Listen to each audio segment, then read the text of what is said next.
Text, the best lasagna recipe. Text. Alright, let's start with our homemade pasta sheets. In a large bowl, we're going to mix our flour and salt together, then create a well in the center for our eggs. I love making the well look like a little volcano. It's the simple things, right? Go ahead and mix everything together until it starts forming a shaggy dough. Now comes the fun part, and trust me, it's a bit of an arm workout. We're going to knead this dough for about 10 minutes until it becomes smooth and elastic. You'll feel it changing under your hands as you work it. Once it's nice and smooth, wrap it up and let it rest for 30 minutes.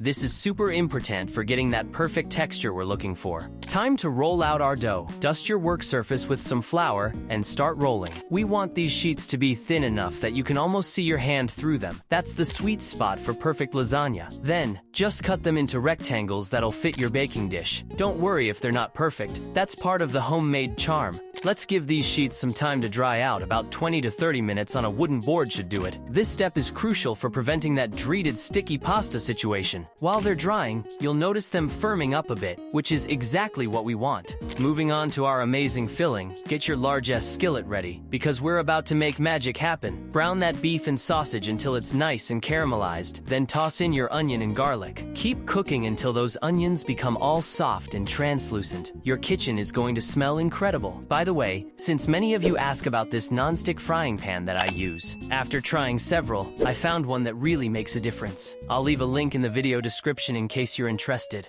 Now let's transform this meat mixture into a proper sauce. Pour in your marinara sauce, add that tomato paste for extra richness, and sprinkle in your Italian seasoning, salt, and pepper. Let everything get friendly with each other in the pan. This is where all those flavors start coming together. While our sauce is simmering, let's whip up our cheese mixture. In a bowl, combine that creamy ricotta, sharp Parmesan, an egg, and some parsley. Add a pinch of salt and pepper. This layer is going to be absolutely dreamy. Give it all a good mix until it's nice and smooth. Time to preheat that oven to 350 degrees F. While it's heating up, we can start the fun part, layering. Think of it like building the world's most delicious tower. Start with a bit of sauce on the bottom of your baking dish to prevent sticking. Then start layering your pasta sheets, meat sauce, and that gorgeous cheese mixture. Once you've used up all your ingredients, top everything off with a generous layer of mozzarella. And I mean generous. Cover your baking dish with foil and pop it in the oven for 45 minutes. The foil helps everything cook evenly and prevents the top from drying out. For the final step, we're going to remove that foil and let it bake for another 15 minutes. This is where the magic happens. That cheese gets all golden brown and bubbly, creating that perfect lasagna crust we all fight over. When you see those beautiful brown spots on top, you'll know it's ready.